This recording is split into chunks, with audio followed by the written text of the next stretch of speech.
हमारे चैनल को सब्सक्राइब करें और बेल आइकन को दबाना ना भूलें। कहाँ से आए? मैं महाराष्ट्र स्टेट डिस्ट्रिक्ट थाना अंबरनाथ तालुका से आ रहा हूँ। आप महाराष्ट्र से दिल्ली कैसे पहुँचे, क्यों आए आप यहाँ? क्योंकि देखो ये महामानव है, इन्होंने हमको जिंदगी दिया है और उनका जो आखिरी सांस है वो यही स्थल के ऊपर है। और मैं मेरे ईयर में अभी तक आया, मैं अपने आप को खुद को नसीबवान समझता हूँ, लेकिन बल्कि सब लोगों ने यहाँ आना चाहिए। लेकिन उस वक्त की कांग्रेस या उस वक्त की जो मन व्यवस्था थी वो लोगों ने जानबूझ के बाबा साहब को बोलो बॉम्बे में जगह है उनकी जनता है इसलिए उनको उधर किया कि अब उनका राजघाट पे कोई होए नहीं। एक्चुअल राजघाट यही है बाबा साहब का। बिल्कुल, राजघाट क्या है, ये तो सारे घाटों का घाट है। हाँ। मेरे साथ संदीप वाल्मीकि जी भी हैं। सर, मैं आपसे भी जानना चाहूँगा, अगर बाबा साहब ना होते और अब नहीं हैं तो कितनी क्षति है? देखिए, बाबा साहब ना होते तो मुझे नहीं लगता आप लोगों के हाथ में ये कैमरा होते और हम यहाँ अच्छे कपड़ों में उपस्थित होते और ये म्यूजियम इस तरह का यहाँ पर होता जी। और बाबा साहब नहीं है ऐसा हम नहीं कह सकते। आज इस देश में जो संविधान है, जैसे हिंदुओं के लिए गीता है, मुसलमानों के लिए कुरान है, सिखों के लिए गुरु ग्रंथ साहब है, तो इस देश के भारतीयों के लिए, मूल निवासियों के लिए और हर आदमी जो कहता है कि मैं भारत का नागरिक हूँ, उसके लिए संविधान इन सबसे ऊपर है जी। और अगर संविधान है तो सोच लो कि हमारा जो असली जो रक्षक है वो बाबा साहब अम्बेडकर संविधान के रूप में। पर अभी पूनम अम्बेडकर जी ने बताया कि संविधान तो आपका चेंज कर दिया गया, तो फिर बाबा साहब भी गए।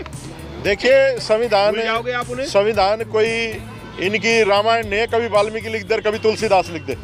अगर इनकी औकात होती संविधान बदलने की तो ये लिख भी खुद लेते। इनमें काबिलियत नहीं है, ये लोग छेड़छाड़ कर सकते हैं, कॉपी पेस्ट कर सकते हैं, इधर उधर कर सकते हैं, लेकिन आज इतनी जागरूकता है। और अब तो हमारी जो बहन बेटियां हैं, पूनम अम्बेडकर है या और जितने साथी हैं अपने, अब इतने ज़्यादा जागरूक लोग हैं, हम मर जाएंगे और मार देंगे, लेकिन संविधान पे अगर कोई बात आई तो या तो हम रहेंगे या फिर जो छेड़ने वाले हैं वो रहेंगे।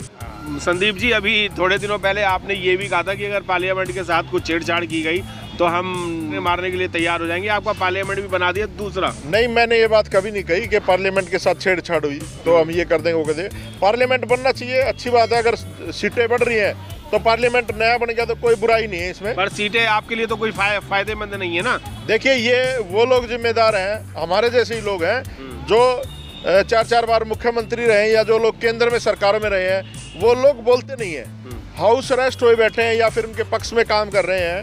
तो जो लोग प्रतिनिधित्व कर रहे हैं, जिनको लोगों ने भेजा था बड़ी उम्मीदों से, उन लोगों को आगे बढ़ाया था और वो लोग आज चुप बैठे हैं राजनीतिक फायदे के लिए या अपने कमाए हुए पैसे को बचाने के लिए या जो भी उनके अंदर लालसा है।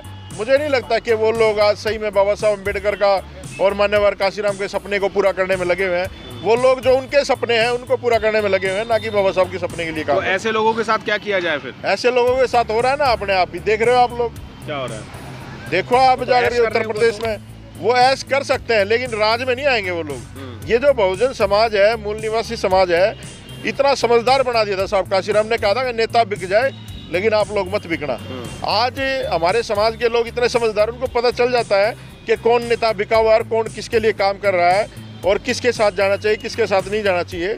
आप यहाँ पर देख लीजिए, यहाँ लोग अम्बेडकरवादी हैं और आप लोग कहोगे कि इनको कि कोई कांग्रेसी है, कोई बीजेपी है या कोई बीएसपी से या किसी भी पार्टी से लोग हो सकते हैं, लेकिन ये अम्बेडकरवादी, अगर इनको कभी कोई अच्छा अम्बेडकरवादी मिला तो हो सकता है सब लोग इकट्ठा हो जाए। अच्छा, मुझे एक बात बताइए, हम लोग सब लोगों से जब बातचीत करते हैं तो यही बात आती है, हम अम्बेडकरवादी हैं। कौन होते हैं अम्बेडकरवादी? हैं कौन अम्बेडकरवादी? देखिए, मुझे तो नहीं लगता कि इस देश में 5% लोग भी अम्बेडकरवादी होंगे, क्योंकि अम्बेडकरवादी होना अपने आप में त्याग और बलिदान की बात है, जो आज कोई करके खुश नहीं है। आप बहुत सारे, मैं बनते भी देखता हूँ, कुछ हरियाणा में भी लोग हैं, ऐसे ऐसे चीटर लोग भी बनते बने हुए हैं जिनका कोई दीन ईमान नहीं है। आप बाबा साहब को मानते हैं? जी, हम बिल्कुल मानते हैं बाबा साहब। आप अम्बेडकरवादी हैं या बुद्धिस्ट हैं या भारतीय हैं? देखिए, मैं सबसे पहले तो भारतीय हूँ, मूल निवासी हूँ, और जितनी मुझे समझ है हम लोग बाबा साहब अम्बेडकर को पढ़ते भी हैं, आप लोगों ने देखा भी होगा, हम लोग मूवमेंट में भी काम करते हैं। अभी तो हम लोग खुद ही समझने में और पढ़ने में लगे हुए हैं कि इस मूवमेंट में कैसे और काम किया जाए। बिल्कुल मानते हैं बाबा साहब की 22 प्रतिज्ञाओं को भी मानते हैं आप? जी बिल्कुल, सब चीज़ें मानते हैं हम लोग। और आपने तो देखा मिलेंद्र भाई, 22 प्रतिज्ञाएं हम लोगों ने खूब काम किया है, आपके साथ भी काम किया है, हर जगह आप लोग पहुंचते भी हैं। अभी आपने देखा होगा पहले मेरे बाद जो मंत्री बने थे राजेंद्र पाल गौतम जी, उनके साथ 22 प्रतिज्ञाओं पे क्या हुआ, और हालांकि उन्होंने पढ़ी नहीं, उन्होंने रिपीट की थी। मैं तो कह रहा था उनको कि एक बार अभी आप विधायक हैं दिल्ली विधानसभा में और पढ़ दें और केजरीवाल फिर भी खिलाफ जाए तो उनके मुंह पे इस्तीफा मारे और आ जाए। तो मैं वही बता रहा हूँ कि लोग जो दो नाव में पैर करके चल रहे हैं वो राजनीति भी करना चाहते हैं। ये डर भी तो हो सकता है। बुद्धिस्ट भी डर किस बात का? जब आप अम्बेडकरवादी या बुद्धिस्ट हो गए तो फिर आपको मौत का भय नहीं होना चाहिए ना। कि आपके अनुसार राजेंद्र पाल जी अम्बेडकरवादी नहीं है, सिर्फ नेता हैं। देखिए मैं खुद भी नेता तो हर तरीके की बातें देखो मैं खुद कहूँगा नेता आप भी हैं, ध्यान रखना। मैं तो खुद कहता हूँ सबसे पहले गुनहगार मैं अपने आप को ही मानता हूँ, है ना। और जितने भी नेता हैं ये लोग मौका परस्त हैं, इनको जब भी मौका मिलता है ये अम्बेडकरवादी हो जाते हैं, फिर बुद्धिस्ट हो जाते हैं, फिर पॉलिटिकल हो जाते हैं, जब टिकट लेने का काम आता है फिर चूड़े और चमार हो जाते हैं। तो ये सारी चीजें हैं आप लोगों के सामने, आप तो बहुत बेहतर समझते हो वीरेंद्र सिंह चीजों। अच्छा, मैं एक चीज पूछना चाहूँगा, आप हर इंटरव्यू में, मैंने कई इंटरव्यू में अलग अलग चैनलों के इंटरव्यू में भी मैंने यही बात सुनी है कि आप एक डायलॉग से जरूर मारते हैं, हम चूड़े चमार हैं। आप भंगी चूड़े चमार क्यों नहीं कहते हो? हाँ हम भंगी आप अपने आप को क्यों नहीं लाते हो? आप वाल्मीकि समाज से हो? नहीं, मैंने कभी नहीं कहा मैं वाल्मीकि हूँ। ये तो कुछ चतुर समाज के लोगों ने, कुछ चतुर लोगों ने तो फिर चमार चूड़े क्यों कहते हो? नाम के पीछे लगा दिया वाल्मीकि। मैं वाल्मीकि नहीं, चूड़ा जरूर, भंगी जरूर भाई, मैं मूल निवासी जरूर। तो फिर सर चमार चूड़े चमार क्यों कहते हो? फिर यूँ कहो ना, मूल निवासी हम। हाँ बिल्कुल है, मूल निवासी हम SC हैं, बिल्कुल हम शेड्यूल कास्ट हैं, बिल्कुल है, ये कहो ना। फिर तो मैं कहता हूँ ना, तो बाबा साहब ने जब नहीं आप अपने बैन किया था, धाराएं लगाई थी, तो फिर आप क्यों कहते हो? देखिए पता है क्या है, जब तक आप इनके अंतरात्मा को नहीं जोड़ोगे, और ये मैं नहीं मानना, और सब काशीराम भी कहते थे, ठीक है, जो भी आपके जो सच्चा आदमी होता है उसके अंदर से असली चीजें निकलती हैं। अब हमें बार बार बदला, भंगी, भील, चूड़ा, वाल्मीकि, पता नहीं क्या क्या सारे नाम लिया करो ना आप। फिर तो ये सारा अगर आप दो ही कम्युनिटी को अगर टारगेट करोगे तो आप ये बता रहे हो सबको कि यही दो खराब है, बाकी सब सही है।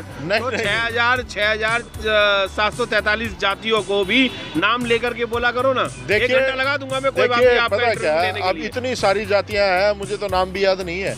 एक बात मैं कहूँ तो हम लोग मूल निवासी हैं, इस भारत के नागरिक हैं, और शेड्यूल एक बांधा हुआ बाबा साहब ने शेड्यूल में हमें, उसमें OBC भी हैं। हम सबको मिलजुल करके बाबा साहब अम्बेडकर के सपने को जरूर पूरा करना चाहिए। एक आखिरी सवाल है कि अगर बाबा साहब होते तो हमारे देश की दिशा क्या होती? देखिए आज बाबा साहब नहीं है, होते तो मुझे नहीं लगता ये जो आज लोग बाबा साहब के नाम पे इतनी बड़ी बड़ी रैलियां कर रहे हैं, ये लोग बाबा साहब को मानते भी। इस देश में क्या दुनिया में एक परंपरा है कि जो अच्छे लोग हैं, जिन्होंने मानवता के लिए काम करा है, उनके जाने के बाद लोग उनकी चर्चा करते हैं, उनको फॉलो करते हैं। जैसे मान्यवर साहब काशीराम है, जब वो थे तो जब लोग उनको दूसरे तरीके से देखते थे, आज कांग्रेस, BJP, किसी पार्टी का आदमी हो, मान्यवर काशीराम जी का बड़ा अदब से नाम लेते हैं और कहते भी हैं कि जो काशीराम में बात थी वो मायावती में नहीं है। लोग कहते हैं इस बात को, और बात भी ठीक है। जो साहब में बात थी वो तो आजकल किसी में भी नहीं है। हो सकता है इनके मरने के बाद लोग कहें कि ये भी ठीक थे। तो मरने तक किसी की क्रेडिबिलिटी तय नहीं होती। और देखिए आप कितने समझदार थे मान्यवर साहब काशीराम, उन्होंने अपना गुरु और आदर्श भी मरे हुए व्यक्ति को बनाया जिसके करैक्टर में चेंज नहीं हो सकता। आप पास्ट कभी नहीं बदल सकते। फ्यूचर में तो आदमी, अब आप देख रहे हो है, लोग तरह तरह की उंगलियां भी उठाते हैं, और कहीं ना कहीं वो बात ठीक भी है। उत्तर प्रदेश में 4 बार मुख्यमंत्री रही, आज हाशिए पे हैं, आज समाज ने नकार दिया है। तो ये सारी चीज़ें हैं, ये समाज आईना है, ये सब देखता है। और आज अगर बाबा साहब अम्बेडकर, मैं कह रहा हूँ आज बाबा साहब अम्बेडकर है, कोई बात नहीं है, लेकिन जब बाबा साहब अम्बेडकर थे, अगर वो पहले प्रधानमंत्री इस देश के होते तो ये देश अमेरिका से पीछे नहीं रहता। आप अभी ये कह रहे थे कि हाशिए पे ले आए हैं BSP को, बहन कुमारी मायावती को। जब पिटाई होती है तो बाबा साहब और BSP ही याद आती है, ऐसा क्यों? देखिए मुझे आपकी एक बात याद है, आपने वहाँ कही थी प्रेरणा स्थल में जी कि ये जो राम जी गौतम जैसे लोग हैं, या जो बहन जी का भतीजा है, ये कहीं सरपंच भी नहीं बन सकते। और आपने बड़ा कटाक्ष करके कहा, मैंने ये कहा था, आपने ये कहा था कि 272 सीटों में से, निगम की 272 सीटों में से ज़्यादातर सीटें हमारी आएंगी। तो मैंने 5 की चैलेंज की थी। 5 की चैलेंज के बाद मैं 2 पे ले आया था, और मैंने ये भी कहा था कि आनंद भाई साहब को और आकाश भाई साहब को दोनों को लड़ा दो, पूरी दिल्ली पे केंद्र कर दो दोनों को, तब भी आप 2 सीट नहीं जीत रहे हैं। हाँ, और वो आज पूरी BSP चला रहे हैं, तो क्या होगा BSP का? देखो ना आप, तो ये आपकी बात में ही जवाब छुपा हुआ था। और मैं तो बीएसपी में ना तो चुनाव में एमसीडी के चुनाव में मैं बीएसपी में था, क्योंकि उन्होंने निकाल दिया था, ना विधानसभा के चुनाव में थे। आप पद पे रहेंगे, जिनके पार्टी के लिए काम करेंगे या समाज के लिए काम करेंगे? नहीं, हम समाज के लिए काम कर रहे हैं ना। मैं तो कर रहे हो आज तो संदीप वाल्मीकि कहीं नहीं है। नहीं, आपको नहीं दिखता, वो अलग बात है, आपका नजरिया हो सकता है बदल गया हो, क्योंकि ये जो नाम भी लगा है ना मेरे पीछे वाल्मीकि, बहुत समझदार लोगों ने लगाया है।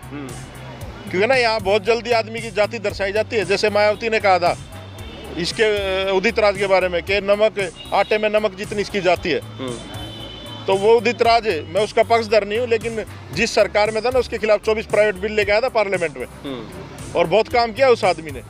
लेकिन यहाँ पर क्या है ना, आदमी नेता भी और लोगों को भी जाति के हिसाब से यानी कि आप कांग्रेस में जा रहे हैं? नहीं, मैं कांग्रेस में क्या करूंगा? कांग्रेस मैंने तो अंदर बोला ना, कांग्रेस ने तो कब्जा कर रखा था इस घर पे बाबा साहब के।